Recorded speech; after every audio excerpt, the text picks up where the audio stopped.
look at Floyd. Like, Floyd spends money like it's a tap. Like, he's got a tap. Just like unlimited amount of money. Money's just flowing. And even as much money as he's made in his career, which he's probably made as much, if not more money than any boxer ever. Like, there's all these lawsuits. Like, hasn't been paying things, and he owes money on this and owes money on that. And it's like, and then he's got to come out of retirement. Yeah, that's tough. Yeah. That's tough. I think it's just the lifestyle that Floyd lived. Yes. I think he can't fathom to just live a modest lifestyle. It's like, you gotta be lavish. Right. He's got to have those videos where he shows you all the watches, where he opens the case up, you know. All the money. You gotta show that he got $1 million in his backpack. And, you know, he got the latest watch and the latest car, and look what I just bought. And when you get into latest watches and latest cars, you get into that, like, boy, that money goes quick. Yeah. Bugattis are like $3 million. There's watches that are $3-5 million. That's crazy. So you buy a watch and a car, you're down 10. That's nuts. When Joe Rogan heard the claims about Floyd Mayweather and his real estate holdings, he didn't stay quiet about his skepticism. During the conversation, he openly questioned the numbers, leaning in and pointing out that something about the figures didn't seem to make sense. In essence, he stopped the discussion to say that the calculations behind those claims simply didn't appear to line up. And one of the reasons why people watch him fight is not because he's like Mike Tyson, just goes out and destroys people. They like watching him fight because they hate him. Because he talks so much shit, and he's like, look at my $1 million watch, look at my fucking jet, look at my house, look at this. He's like constantly showing you all these things that he has. Like, he'll lay out watches in a hotel bed, like, this is $1 million worth of watches. This watch goes for $2 million. And they're like, this is my small watch that I take sometimes, but when I show you, when I show up, I bring out the big boy, and it brings out this watch that's covered in diamonds. It's like $5 million. And so you hate him. That Floyd owes like $1.4 million in jewelry debts, that Floyd owes like hundreds of thousands of dollars in rent for a private New York apartment. His private jet fuel, he's not paid hundreds of thousands of dollars worth of fuel and maintenance. He put up one of his jets that I think he even sold, but one of his jets, and I want to say one of his properties, like one of his homes, up as collateral for a $54 million loan from an individual, from a billionaire that had a 9% interest on the loan. Joe Rogan went further by challenging the broader story surrounding Floyd Mayweather's wealth. He brought up claims that Mayweather supposedly owns dozens of properties valued at tens of millions of dollars. Rogan suggested that bold public statements about wealth don't always match what can actually be confirmed, emphasizing that eye-catching claims and documented assets can be very different things. IRS, how much does he owe? It's in the $20+ million range. It's a lot of money, man. But it's not something that he's been, it's not like deception. No. It's just neglect to pay. Neglect. And it's also like, I think, and there is like a truth to this. He makes so much money. There's probably a point when they're like, hey, it's time to pay your taxes. And you go like, all right, here's a check for $25 million. That's an incredible amount of money. And then they go, that's true, but you owe 50 more. And he's just like, that can't be right. I've given you $25 million. Yeah, he's bought over 100 luxury cars from the same dealer and always pays in cash. He has $15 million worth of cars. Congrats. You can sell. That's where things start to get interesting. Floyd Mayweather carefully crafted the Money Mayweather image around the idea of endless riches, huge piles of cash, expensive timepieces, and a lifestyle that suggested an unstoppable financial empire. The brand was built on displaying extreme wealth and success. However, discussions circulating in business circles hint that the reality behind those claims may be far more complex than the flashy image suggests. Floyd Mayweather is made, and because he's the best in the history of pay-per-view at making sure that the money ends up in his pocket. He is or has been a businessman as an athlete that almost doesn't have a peer because he owns all his own stuff as an independent. Your spending has to be so fiscally irresponsible to lose the amount of money that Floyd Mayweather has lost that it is almost beyond anything that is reason. It's not merely fiscal insanity. It's something that doesn't make any sense to me.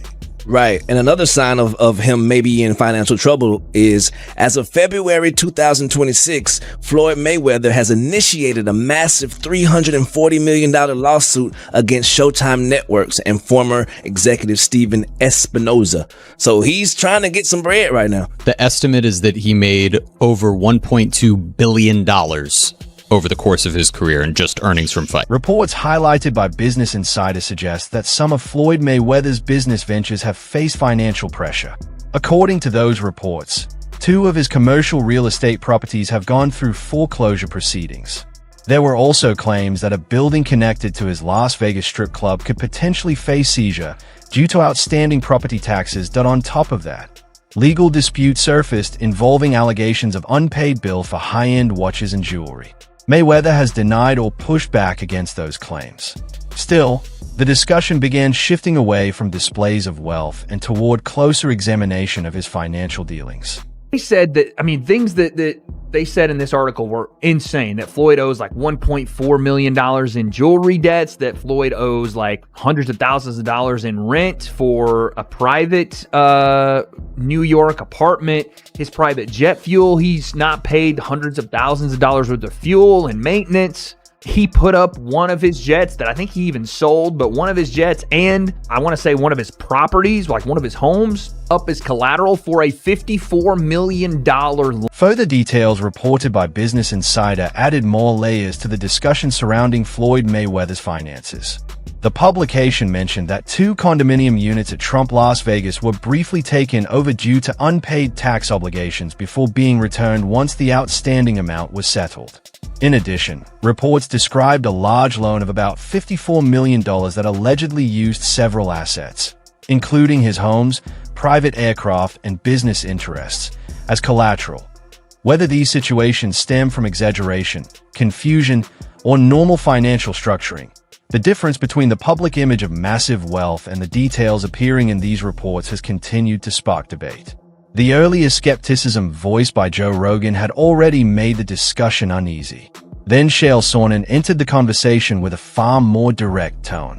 Rather than treating the headlines questioning Mayweather's finances as surprising, he essentially argued that people shouldn't act shocked by the idea at all. What's wrong with that? And why are we attempting to tease Floyd? Is Floyd Mayweather? Yes, he's broke. Of course he's broke. He's a boxer. That they say can't read. That's not to tease him. They say that he can't read. His best friend at the time said that he can't read, and he never denied it. I don't tease him for it. He was a guy who grew up in a boxing gym, right? And it's one of these things. You know what you know. You know what you were taught. I didn't teach him about contracts. I didn't teach him about saving. I didn't teach him about investments. Who would have taught him these things? Of course he's broke. Chael Sonnen approached the topic from a completely different angle. Instead of focusing on whether Floyd Mayweather might be struggling financially, he flipped the argument back toward the audience. His point was simple. If most people continue working every week because they need income, why would it be surprising for a professional fighter to keep competing for the exact same reason? That blunt reasoning carried the mix of seriousness and provocation that Sonnen is known for. But he pushed the discussion even further by questioning some of the long-standing narratives surrounding boxing paydays. According to him, the enormous revenue figures often attached to major fights, especially the massive pay-per-view totals, frequently originate from promotional announcements rather than independently verified financial data. Sonnen argued that the companies responsible for actually processing pay-per-view purchases have rarely confirmed those headline-grabbing numbers. By raising that point, he effectively challenged use of widely repeated claims about the scale of boxing's biggest financial successes, casting doubt on some of the sport's most celebrated revenue stories. He's a gambling addict. He's got baby mamas all over the way. What do you mean is he broke? Of course he's broke. What boxer do you know that isn't broke? What a ridiculous question. But it's the fact that they're attempting to tease him. I mean, first off, they're asking the question. Look, I've told you until I'm blue in the face. The numbers that you hear in boxing simply aren't true. Floyd made $1 billion. No, he didn't. Floyd and Conor made $500 million. No, they didn't. Of course they didn't. Nobody's ever confirmed that. And it's the same thing with the check. I got $100 million for a fight. Oh, you did? Who signed the check? Whoever signed the check is going to want credit for it. There's never been a time that $1 million check was written and the dude that wrote the check didn't make sure that somebody found out he wrote the check. So who wrote the check? Floyd's got a whole bunch of them, apparently. He got $1 billion. Who wrote the check? At the same time, Chael Sonnen isn't only targeting Floyd Mayweather. He's critiquing the broader way the sports world spins financial stories. He then shifts focus to the contract side of things, highlighting how Mayweather announcing multiple bouts around the rumored Tyson fight would be a nightmare for any promoter. In professional fighting, precise timing and exclusive deals are critical, so such overlapping announcements create major headaches. The situation becomes even more ironic when you consider Floyd simultaneously accusing Showtime of questionable business practices, illustrating the contradictions at play in the sports financial narrative. And I'm only sharing with you, like, the numbers aren't what you think they are, right? The numbers are good and they made a lot of money, but it's not what you think it is. And yeah, of course Floyd's broke. Would you be boxing if you weren't? And it's very tough to be sympathetic. Meanwhile, critics point fingers at Floyd Mayweather's own promotional efforts, particularly around his events with Logan Paul, for causing similar confusion.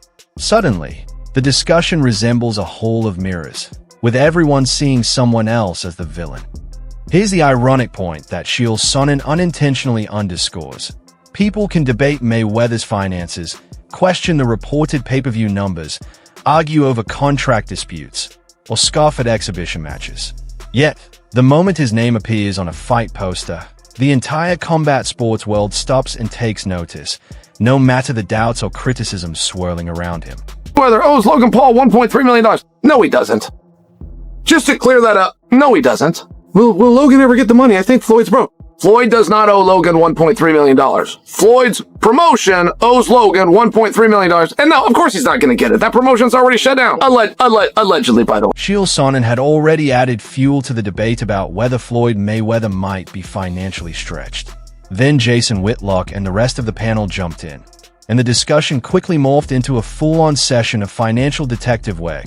Almost like boxing-themed forensic accounting, Whitlock kicked things off by echoing ideas from Shannon Sharpe and Oasis, suggesting that Mayweather's return to the ring is largely driven by chasing a huge payday. Once names like Canelo Alvarez, Manny Pacquiao, and Terence Crawford enter the conversation, the business side of the sport becomes immediately clear. Shannon points out that only matchups like these could realistically generate the type of money Floyd is aiming for, essentially presenting the celebrity superfight menu. Then Whitlock layers in a reference to the classic Rocky question, *, why do you fight? *, turning the financial debate into a surprisingly philosophical discussion, one that's equal parts hilarious and thought-provoking. Shannon Sharpe and Ocho Cinco suggested on their podcast that Floyd Mayweather is talking about coming back, unretiring. He is. Because he's broke. Yeah. Let's play the clip here of Shannon Sharpe and Ocho Cinco. There are only 3 fights that Floyd can have that can command and get the kind of money he's looking to recoup for money that may have been lost or money that may have been stolen or money he may have spent, to date. For one, a rematch with Canelo. That's one fight. Canelo too big. Listen to me, Unc. We talk about making that money. He ain't gonna have no choice. Floyd Mayweather constructed an entire brand around the idea that wealth equals success, literally transforming his image from pretty boy to money. Jason Whitlock highlights the irony. When your persona revolves around riches, even whispers of financial trouble explode into headline storms.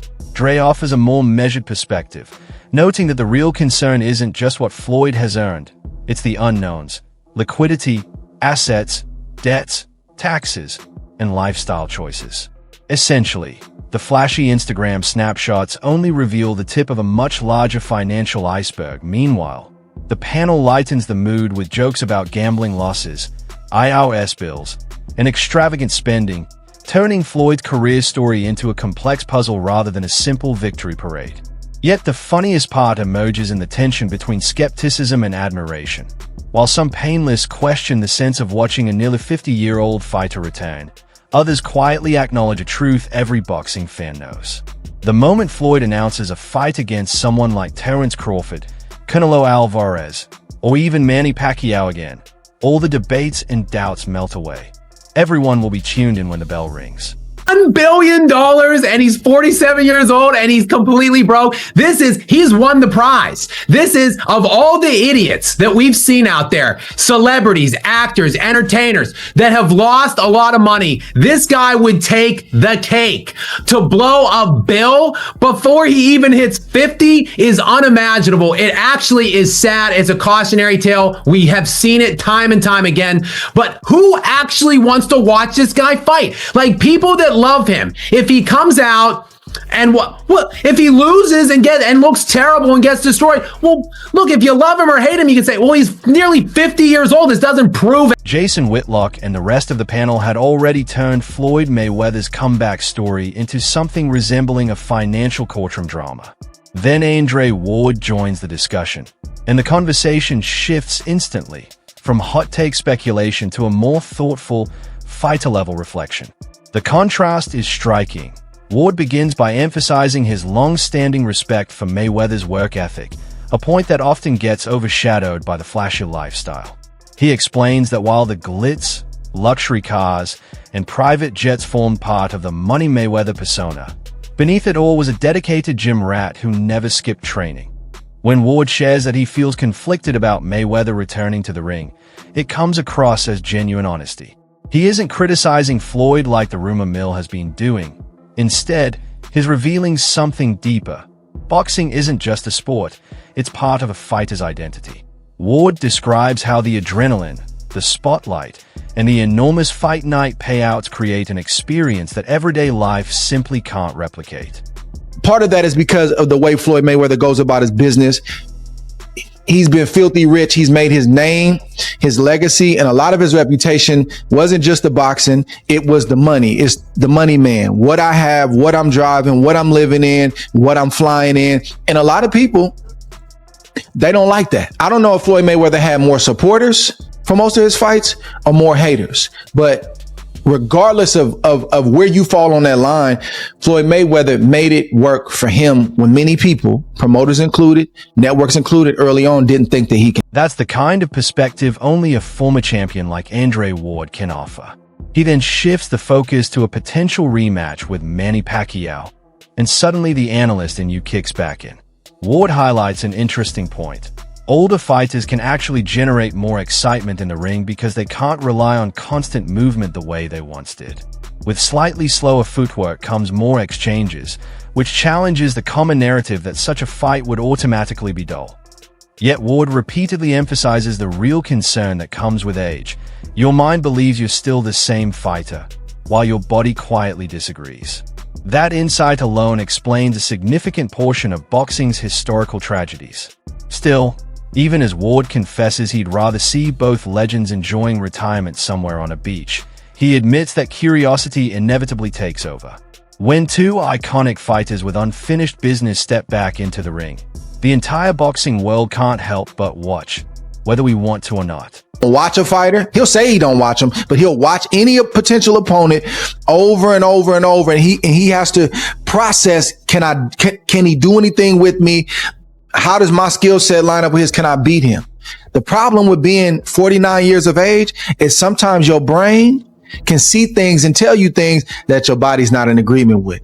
That's the problem with age. Your brain is still saying, I'm him. Your brain is still saying, man, I'm Money Mayweather. Man, these youngsters can't deal with me. But your body is saying, brother, we can't do it like that anymore. Looking at the bigger picture, this entire situation feels like ***, 4 distinct worlds crashing into one ***. Joe Rogan questions the story behind Floyd's supposed financial empire. Chael Sonnen deconstructs the mythology surrounding boxing paydays. Jason Whitlock and his panel break down the business and lifestyle aspects.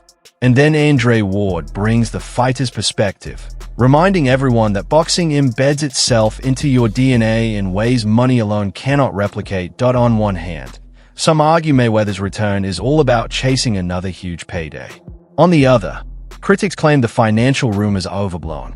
Ward's insight adds another layer. Sometimes fighters come back because the spotlight, The competition and the rush of adrenaline are experiences that everyday life simply can't replicate. At its core, the tension lies between **** legacy and longevity, business and passion ***. Whether people think Floyd is chasing money, history, or just that Money Mayweather feeling again, the ongoing debate itself demonstrates his enduring influence. Everyone is analyzing, questioning, and dissecting every facet of his comeback. And that's exactly the kind of magnetic pull legends have on a sport. That's the struggle and that's the danger of coming back at this age. So part of me wants to see these guys continue to make money. Part of me wants to see these guys, how do they do it at this age, man? I mean, show me something. Show me how your mind can overtake the deficiencies you may have in your body at your age. But the deeper part of me, man, I want to see Floyd Mayweather and Manny Pacquiao on a beach somewhere, living off the fruits of their labor, helping the game however they see fit to help the game, and just watching the next generations do what they do. But hey, we got to fight September 19th. Now it's your turn. Do you think Floyd Mayweather is stepping back into the ring for the money, the pure love of boxing, or to settle unfinished business with Manny Pacquiao? Share your thoughts in the comments. We want to hear your take. And of course, don't forget to like, share, and subscribe for more. Catch you in the next video.